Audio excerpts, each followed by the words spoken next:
গতকাল কৃষ্ণনগর জেলা আদালতে একটি মামলার হাজিরা দেওয়ার কথা ছিল কৃষ্ণনগরের সাংসদ মহুয়া মৈত্রের। যে কোনো কারণবশত তিনি কৃষ্ণনগর জেলা আদালতে আসেননি। মহুয়াকে লক্ষ্য করে আদালত চত্বরে ডিম এবং টমেটো ছুঁড়তে জড়ো হয়েছিল বিজেপির মহিলা কর্মীরা। আর এই খবর সোশ্যাল মিডিয়ায় ভাইরাল হতেই এবার প্রতিক্রিয়া দিলেন কৃষ্ণনগরের সাংসদ মহুয়া মৈত্র। উপস্থিত সমস্ত বিজেপির মহিলা কর্মীদের উদ্দেশ্যে মহুয়া জানান, উপস্থিত প্রত্যেকটি বিজেপি কর্মীর বিরুদ্ধে তিনি থানায় অভিযোগ দায়ের করবেন। থানায় অভিযোগ না নিলে হাইকোর্ট অথবা সুপ্রিম কোর্ট পর্যন্ত টেনে নিয়ে যাবেন বলে জানিয়ে দিলেন। কোন কোন ধারায় তাদের বিরুদ্ধে মামলা করবেন সেটাও কিন্তু সোশ্যাল মিডিয়ায় জানিয়ে দিলেন মহুয়া মৈত্র।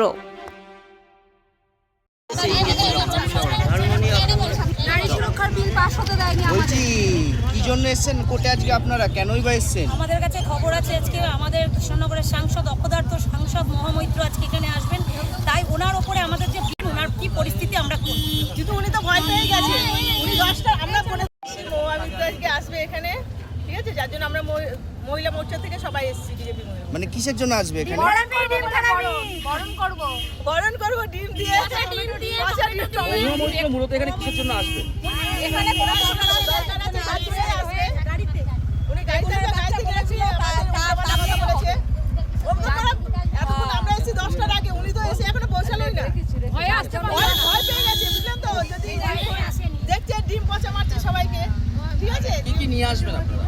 নিয়ে এসেছেন? হ্যাঁ নিয়ে এসেছি, আমরা টমেটো নিয়ে এসেছি, আমাদের ডিম আসছে, ঠিক আছে? ডিম আছে, পচা ডিম তো জায়গা মতো ছুটবো আমরা।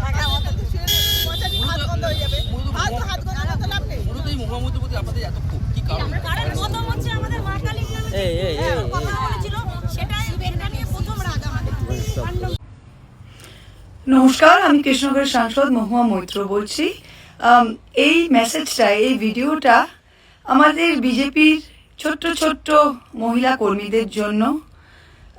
আপনাদের একটা ভিডিও দেখলাম, কালকে আমায় কেউ পাঠালো, সংবাদ মাধ্যমে বোধহয় দিয়েছেন, যে কালকে কৃষ্ণনগর কোর্টে কোনো একটা কেসে সামান্স হয়নি, কিন্তু কোনো হিয়ারিং ছিল। যাই হোক, আপনারা আমার অধীর অপেক্ষায় ছিলেন।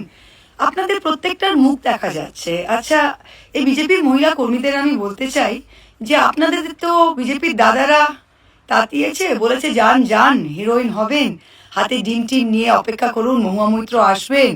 মহুয়া মৈত্র হতে পারবেন না, কিন্তু মহুয়া মৈত্রের দুটো ডিম ছুঁড়ে যদি আজকে হিরোইন হয় তাহলে খুব ভালো।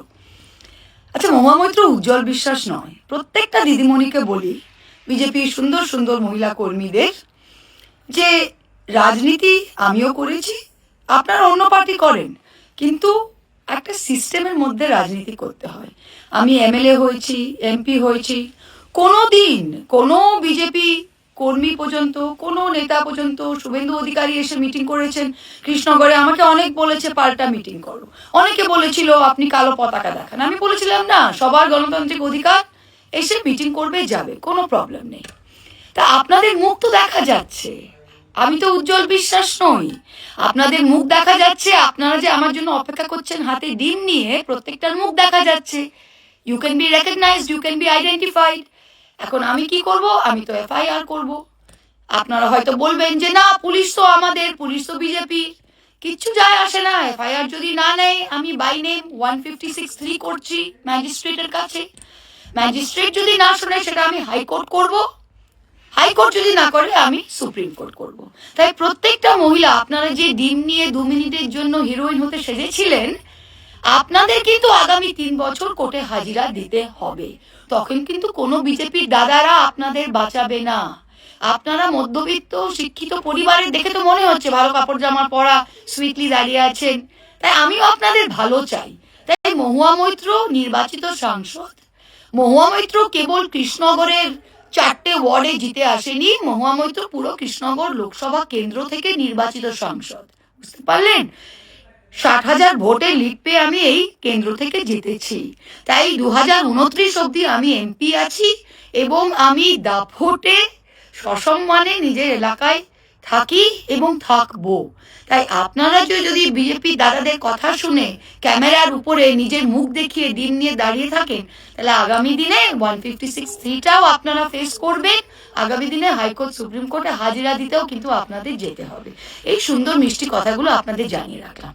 অনেক ধন্যবাদ, বাকিটা আপনারা বুঝে নেবেন। Thank you.